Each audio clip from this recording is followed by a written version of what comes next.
I don't need to agree with it, or I don't even need to be comfortable in it. I think quite the contrary. You just have to have confidence to do something. For decades, John Travolta has been one of Hollywood's most enigmatic figures. Behind the dazzling smile and the iconic dance moves from Saturday Night Fever and Grease lies a man who has faced unimaginable tragedy, persistent rumors, and questions that have followed him for nearly 50 years. Now at 71, Travolta's recent choices and rare moments of openness are painting a picture many have long suspected. From his relationship with the Church of Scientology to the heartbreaking losses that changed everything, his life tells a story far more complex than what appears on screen. What has really been happening behind the scenes? The whispers began growing louder after a high-profile Scientology gala in 2023. Tom Cruise arrived in his signature dramatic fashion, by helicopter, but the real buzz that night wasn't about who showed up. It was about who didn't. John Travolta, long viewed as one of Scientology's most recognizable ambassadors, was nowhere to be seen. For those familiar with the church's internal dynamics, his absence raised alarms that didn't quickly fade. Travolta's connection to Scientology dates back to his early 20s, when he joined at just 21, long before his career took off. For decades, he credited the church with giving him confidence and helping him land early, career-defining roles. Alongside his late wife, Kelly Preston, he was considered one of Scientology's most influential celebrity figures, second only to Tom Cruise. Their loyalty was rarely questioned. That perception began to shift after Preston's death from breast cancer in 2020. When Travolta announced her passing, long-time observers noticed something striking. Not what he said, but what he didn't. He thanked doctors, nurses, and medical teams at major cancer centers, along with those who supported his family. There was no mention of Scientology, none of the acknowledgments that had once been routine in his public statements. Given the church's complicated history with medical treatment, the omission felt significant. From there, more subtle signs emerged. Insiders shared that Travolta seemed to be redefining his social life. In early 2025, he was spotted partying in Miami with director Randall Emmett, a figure surrounded by substance-related controversies. No one believed Travolta himself was involved in anything inappropriate, but publicly associating with someone carrying that reputation signaled a shift for a man long tied to an organization with strict anti-substance principles. It suggested he was no longer shaping every personal decision around what Scientology might approve. His absence from the 2023 gala only deepened the speculation. As a licensed pilot, Travolta could have flown himself there effortlessly, yet he chose not to attend. A friend told the National Enquirer that his involvement in the church had significantly waned following the deaths of both Kelly Preston and close friend Kirstie Alley, another devout Scientologist who died of cancer in 2022. The source added that, despite their devotion, Scientology hadn't saved them, and that reality weighed heavily on Travolta.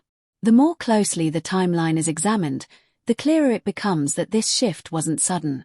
It was shaped by grief, changing priorities, and the quiet recalibration of a man deciding what his life should look like moving forward. To fully understand this transformation, it's impossible to ignore the tragedy that altered everything: the loss of his son, Jet.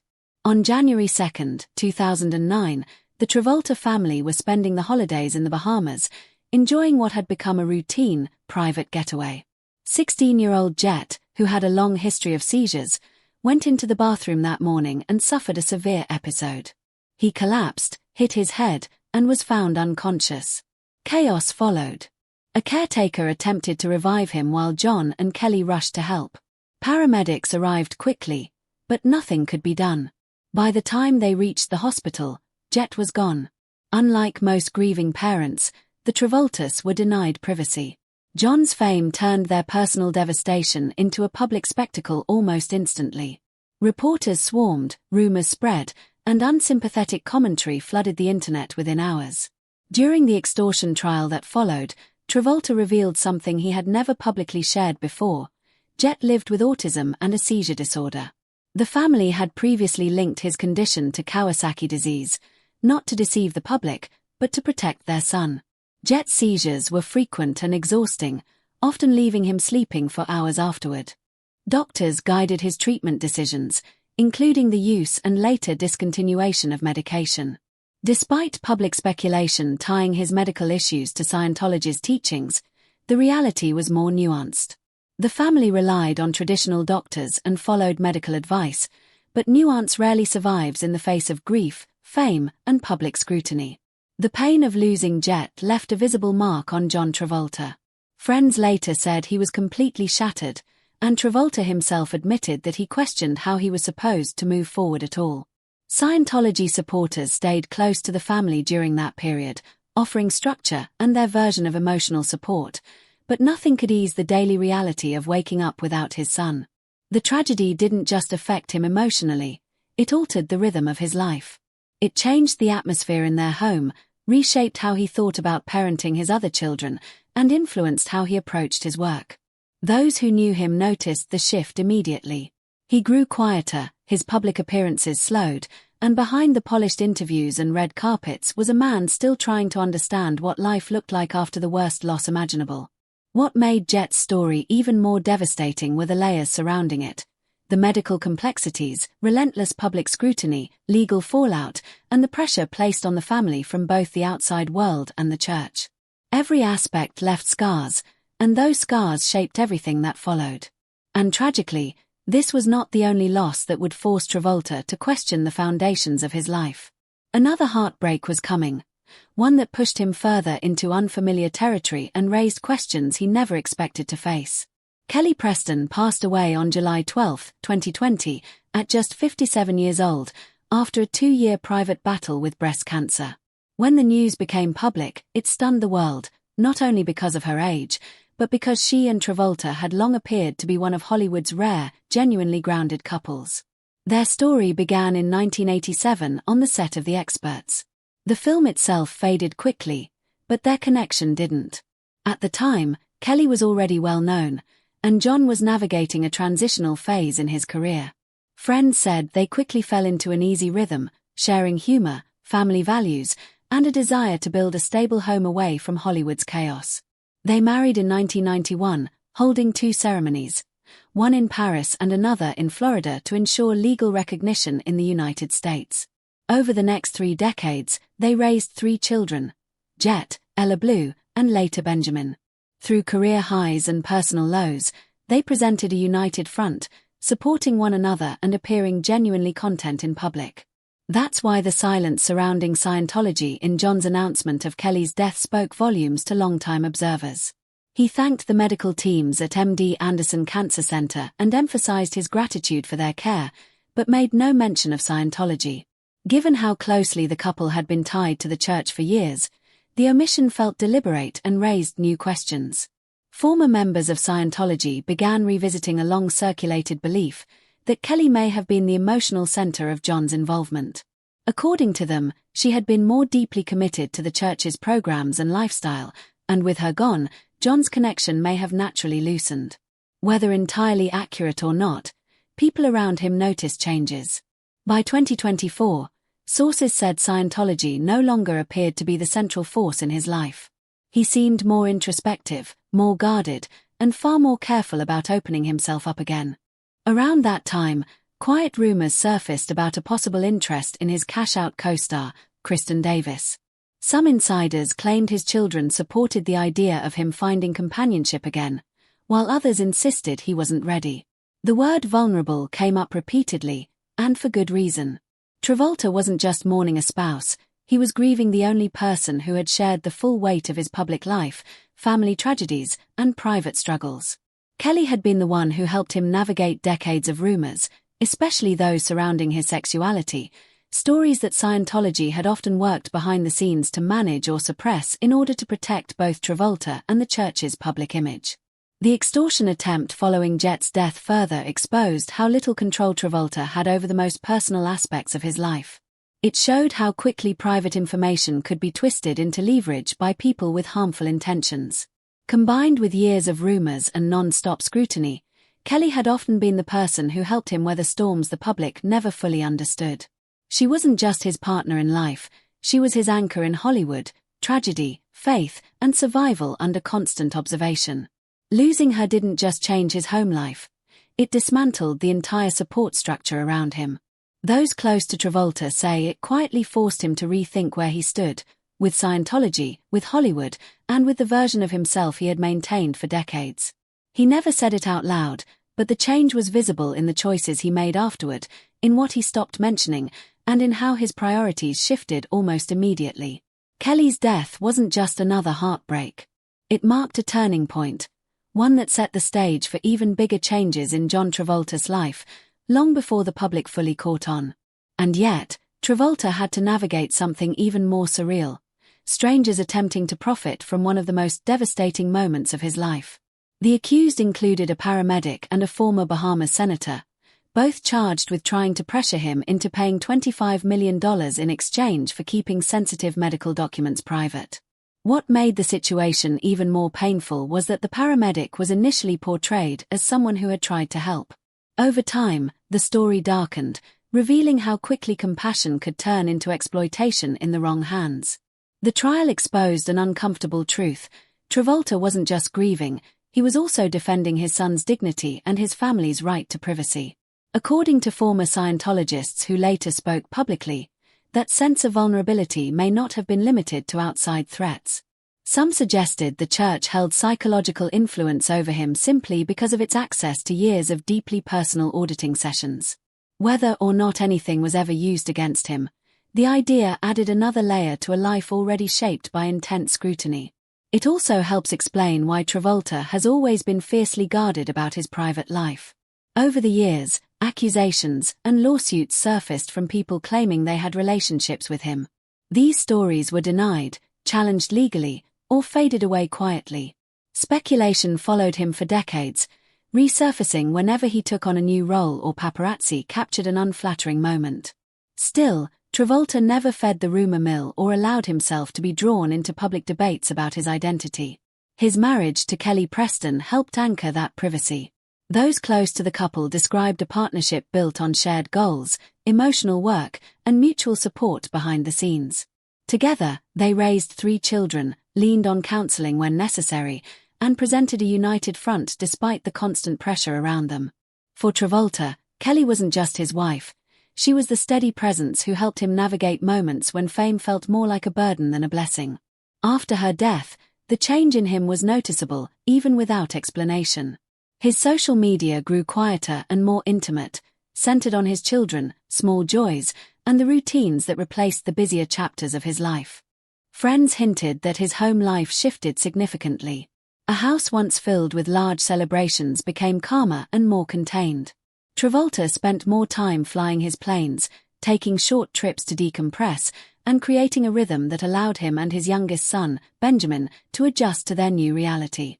Professionally, he didn't disappear, but his pace slowed. He continued working, choosing projects that didn't demand the intensity he once thrived on. Films like Cash Out in 2024 and a handful of smaller thrillers kept him engaged without overwhelming him. Those sets were described as relaxed, giving him space to put family first and work second. He also embraced nostalgia more openly than before. His Grease sing-along appearance in June 2024, complete with the Danny Zuko hair and outfit, was more than a fun pop culture moment. It signaled comfort in revisiting the roles that first introduced him to the world. Reconnecting with that earlier version of himself seemed to offer a sense of grounding and familiarity. At home, life became even more rooted. Travolta reportedly returned to cooking, spent time skiing with Benjamin, watched Ella record music, and prioritized close friendships outside the industry. His Ocala home transformed into a true refuge, and the private runway on the property became less a symbol of luxury and more a practical way to escape quietly with his children. Work still remained part of his life. Travolta attended conventions, met fans, and signed autographs, not at massive premieres, but at smaller gatherings where genuine connections were possible. Many noticed that he seemed more approachable than he had been in years. The tension that once hovered around him appeared to soften. Loss has a way of doing that, stripping away what doesn't matter and leaving a person clinging to what feels real, simple, and safe. There was also talk of a memoir. Industry insiders said Travolta had begun collecting stories and reflecting on major turning points in his life, though he hadn't decided whether to publish anything. The hesitation made sense. A memoir would require addressing subjects he had avoided for decades: rumors, tragedy, Scientology, and the evolving sense of self that followed. Some believe he may eventually share his version of the story, while others think he will keep much of it private forever. Hovering over everything was the question of Scientology. Travolta never publicly criticized the church, nor did he confirm stepping away. But the silence, the absences, and the way he rebuilt his life after losing Jet and Kelly spoke louder than any formal statement. His world began revolving around different priorities: his children, quiet work, emotional healing, and the balance he seemed to have spent years searching for. So where does all of this leave John Travolta now? At 71, he appears to be living with more intention and independence than ever before. He hasn't made a dramatic declaration about leaving Scientology, and he likely never will. That has never been his style. While high-profile departures often come with headlines and statements, Travolta has always moved quietly. Even at the height of his involvement, his spiritual life existed separately from his public image. And if you look closely at the choices he's made in recent years, a steady shift becomes clear, one shaped by gradual decisions that, taken together, show a man redistributing his emotional weight toward peace, family, and personal clarity. He still works in Hollywood, but the energy behind his projects feels different. In films like Cash Out, he wasn't chasing a comeback or trying to reinvent himself. He was simply doing work he enjoyed. At this stage, Travolta isn't trying to prove anything. He's no longer the young actor fighting for validation or the comeback star riding momentum. He's a man choosing roles that fit a life built around stability, intention, and hard-earned peace. He still embraces the nostalgia surrounding his most iconic roles, but in a healthier, more grounded way. When he appeared at the Grease sing-along at the Hollywood Bowl in June 2024, it didn't feel like an attempt to relive the past or cling to it. Instead, it came across as a gesture of appreciation, a quiet acknowledgement that he can celebrate where he came from without being trapped there. His brief return to the Danny Zuko look spoke volumes about where he is emotionally. He can laugh at the old days, enjoy the memories, and then return to the quiet life he has built. The overwhelmingly warm response from the audience that night reinforced that he still holds a place in fans' hearts without needing to perform at the pace he once did. Career moments, however, are no longer the center of his world. His priorities are clearly his children. Ella Blue and Benjamin now shape most of his decisions.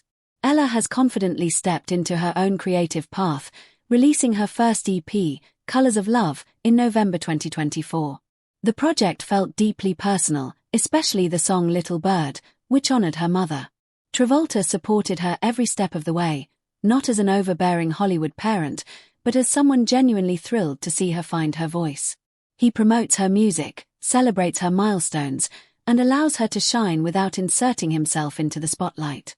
When she performs live, he often stands quietly off to the side, letting her take ownership of the stage, a gesture that speaks louder than any public statement. Benjamin, meanwhile, is growing up in a very different environment than his older siblings did. Today, the Travolta family is smaller, closer, and more inward-focused. Travolta shares glimpses of everyday life, skiing, cooking, traveling, and each moment reflects a father who truly cherishes watching his son grow. After losing both Jet and Kelly, these ordinary moments carry a weight they never did before. Travolta has spoken about the conversations he shares with Benjamin about aging, grief, and love, revealing a softness and patience that weren't always visible in his earlier years. Friends say he's more rooted in family traditions now, more intentional about routines, and deeply committed to creating a steady, secure world for Benjamin as he enters his teenage years. When all of these pieces come together, the truth people sensed for so long becomes clearer. It isn't a shocking secret or a dramatic confession. It's a gradual realization that Travolta's relationship with Scientology, fame, and the demands of his past has evolved. The deaths of Jet and Kelly shook the foundation of his life in ways few fully understood. It's not surprising that his connection to the church may have shifted after losing the two people who meant the most to him. The absence of Scientology from certain pivotal moments, especially during crises, has been widely noticed, yet Travolta has handled it as he handles most things, privately. His choices over the past several years suggest someone redefining what his future should look like. His absence from major Scientology events, his willingness to socialize beyond the church's inner circle, and the growing silence around the church during the hardest chapters of his life all point to a subtle shift. It isn't rejection, it's reorientation. Travolta isn't erasing his past, he's choosing which parts of it to carry forward. Leaving a belief system after nearly 50 years would be incredibly complex, emotionally and socially. Former Scientologists have often described how difficult that process can be. But distance doesn't always mean departure.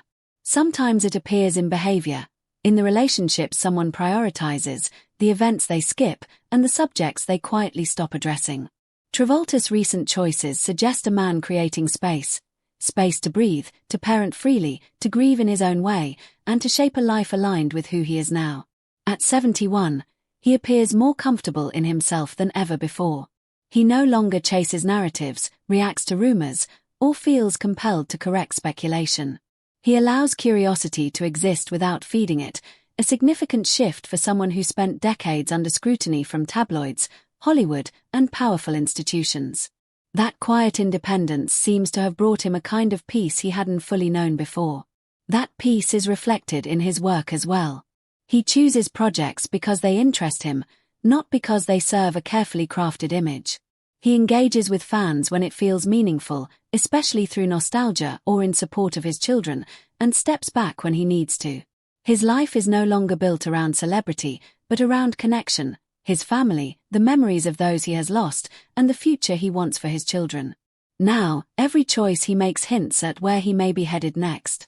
A slow release from the constraints of his old world. A deliberate focus on his children. An openness to new people and experiences. A gentle detachment from the pressure to maintain a particular image. These aren't loud or dramatic changes, they're quiet ones, unfolding through private decisions. And that is why people are watching so closely. Because the smallest shifts now may lead to something far more unexpected in the chapters still to come.